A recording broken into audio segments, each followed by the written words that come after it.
Di kampung itu, ada satu larangan yang diwariskan turun-temurun. Jangan pernah bersiul setelah matahari tenggelam, bukan karena sopan santun, melainkan karena setiap siulan di malam hari dipercaya sebagai undangan bagi sesuatu yang tak terlihat, yang hanya menunggu dipanggil. Dan malam ketika pantangan itu dilanggar, tidak ada satupun warga yang tidur dengan tenang. Sebelumnya, bantu subscribe, like, dan tulis amin di kolom komentar. Semoga kita semua dijauhkan dari gangguan makhluk tak kasat mata. Amin.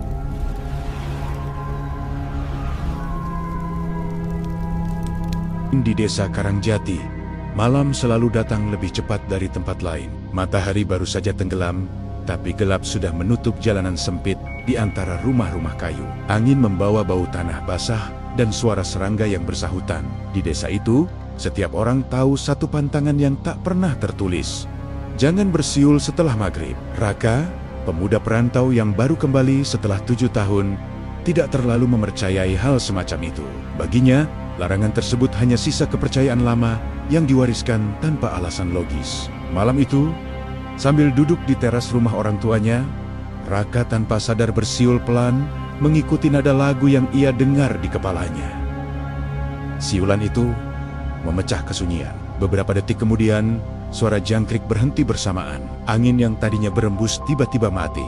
Raka berhenti bersiul dan merasa ada sesuatu yang berubah. Meski ia tak tahu apa, dari balik pintu rumah, ibunya muncul dengan wajah pucat. "Kamu bersiul?" tanya ibunya lirih. Raka mengangguk ringan. "Kenapa, Bu?"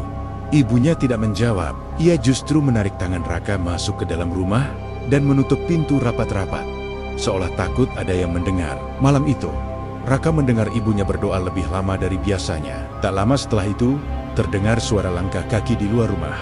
Pelan, teratur, seakan seseorang berjalan mondar-mandir di depan teras. Raka ingin mengintip, tapi ibunya melarang keras.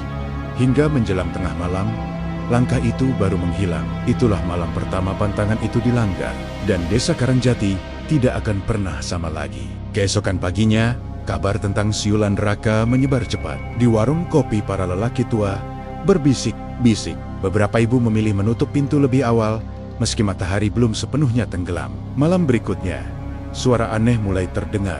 Bukan langkah kaki, melainkan suara siulan yang sama persis dengan siulan Raka semalam. Bedanya, siulan itu terdengar dari arah kebun kosong di ujung desa. Raka terbangun oleh suara itu. Nadanya pelan, sumbang, tapi jelas menirukan siulan manusia. Ia merasa tengkuknya meremang. Saat ia mengintip lewat jendela, ia melihat bayangan berdiri di bawah pohon randu besar. Bayangan itu tidak bergerak, hanya berdiri sambil bersiul. Keesokan harinya, seekor ayam ditemukan mati tanpa kepala. Sesepuh desa mulai gelisah. Mereka sepakat sesuatu telah dipanggil, sesuatu yang menjawab undangan siulan itu. Raka mulai menyadari kesalahannya, tapi semuanya sudah terlanjur.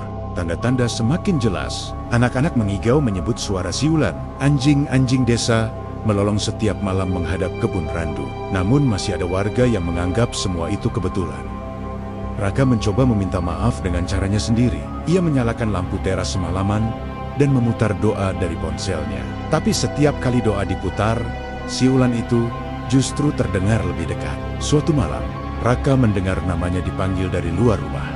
Suaranya mirip ayahnya yang telah meninggal.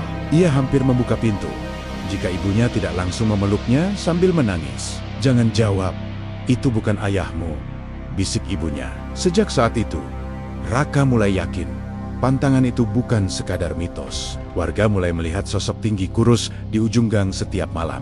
Wajahnya tidak jelas, tapi siulan selalu terdengar setiap kali sosok itu muncul. Seorang pemuda nekat mengikuti bayangan itu. Keesokan paginya, ia ditemukan pingsan di kebun randu dengan mata kosong dan mulut komat kamit menirukan siulan. Sesepuh desa akhirnya sepakat memanggil Mbah Wiryo, orang tua yang dulu dikenal paham urusan gaib. Ia datang dengan wajah serius dan langsung bertanya satu hal.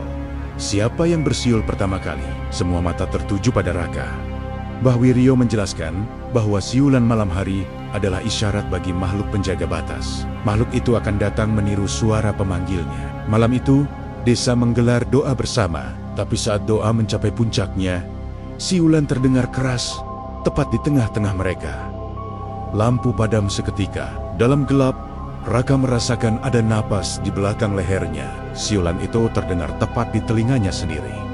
Ia menjerit dan pingsan. Raka sadar di rumah Mbah Wiryo. Ia diberi penjelasan bahwa makhluk itu tidak bisa pergi sebelum pemanggilnya menebus kesalahan. Tebusannya sederhana tapi berat. Raka harus menghadapi makhluk itu sendirian, tanpa bersiul, tanpa bicara, hanya dengan niat dan doa. Jika gagal, makhluk itu akan tinggal selamanya di desa. Raka setuju. Tengah malam tiba tanpa suara penanda. Jam-jam seakan berhenti berdetak ketika Raka melangkah memasuki kebun randu. Tanah lembab terasa dingin di telapak kakinya. Pohon randu tua menjulang seperti bayangan raksasa. Daunnya bergerak pelan meski angin nyaris tak ada. Siulan terdengar pertama kali dari arah kiri. Pelan, panjang, nadanya tidak sempurna seperti seseorang yang belum terbiasa bersiul. Raka berhenti, melangkah. Dadanya berdegup keras, tapi ia mengingat pesan Mbah Wiryo. Jangan menjawab Hangan meniru. Jangan terpancing. Dari balik batang randu, sosok itu muncul. Tingginya melebihi manusia biasa, tubuhnya kurus dengan lengan yang terlalu panjang. Wajahnya samar, seperti tertutup kabut tipis. Namun mulutnya jelas bergerak membentuk siulan yang sama dengan siulan Raka malam itu. Makhluk itu mendekat setapak demi setapak. Setiap langkahnya diikuti gema siulan lain, seolah kebun itu dipenuhi banyak mulut tak terlihat. Raka menutup mata, tangannya mengepal, bibirnya bergerak melafalkan doa di dalam hati. Makhluk itu berhenti sangat dekat, menunggu Raka menjawab undangan itu. Namun Raka tetap diam. Kesunyian mendadak pecah oleh jeritan panjang. Siulan berubah menjadi teriakan marah yang menusuk telinga. Tanah bergetar, dedaunan berguguran, dan bayangan sosok itu bergetar seperti asap tertiup angin. Jeritan makhluk itu tidak langsung menghilang. Suaranya memanjang, menipis, lalu berubah menjadi bisikan-bisikan yang menyusup ke telinga Raka. Suara itu tidak lagi terdengar mengancam, justru terdengar akrab. Terlalu akrab. Raka, pulang. Itu suara ibunya. Tubuh Raka gemetar hebat. Matanya masih terpejam rapat, tapi bayangan wajah ibunya muncul jelas di kepalanya. Wajah lelah yang selalu menyambutnya setiap pulang sekolah dulu. Bisikan itu diikuti suara ayahnya, lalu suara tawa teman-teman masa kecilnya. Semuanya bercampur, memanggil, membujuk, memohon agar ia membuka mata. Raka hampir menyerah. Nafasnya terengah, dadanya terasa sempit. Jika saja ia membuka mata, jika saja ia menjawab satu kata, semua bisikan itu akan berhenti. Tiba-tiba terdengar suara ketukan. Tok, tok, tok. Bukan dari kebun randu, melainkan dari arah rumah-rumah warga. Ketukan itu terdengar berurutan, seolah seseorang berjalan menyusuri desa, mengetuk setiap pintu dengan sabar. Di dalam rumah masing-masing, warga menutup mulut anak-anak mereka, menahan tangis, menahan rasa ingin tahu yang bisa berakibat fatal. Ketukan semakin dekat. Raka bisa merasakannya meski ia berada di kebun. Makhluk itu berdiri di depannya, kini tanpa bersiul. Mulutnya terbuka terlalu lebar, seolah menunggu satu jawaban saja, sekadar gumaman, helaan napas, apapun. Raka menjatuhkan diri sepenuhnya. Dahinya menyentuh tanah basah. Lumpur menempel di wajahnya, tapi ia tidak peduli. Dari dasar hatinya, doa mengalir tanpa susunan kata yang rapi. Ia hanya memohon satu hal, agar malam ini berakhir. Saat ketukan terdengar paling keras, suara azan subuh menggema dari surau tua di tengah desa. Suara itu membelah bisikan, memutus ketukan, dan membuat makhluk itu menjadi tertahan. Tubuh makhluk itu bergetar, kabut menyelimuti sosoknya, lalu perlahan memudar seperti asap diterpa angin pagi. Ketukan berhenti. Bisikan lenyap ketika Raka berani membuka mata. Kebun randu kembali sunyi. Pagi datang dengan cahaya pucat. Desa Karengjati perlahan terbangun dari malam terpanjang dalam sejarahnya.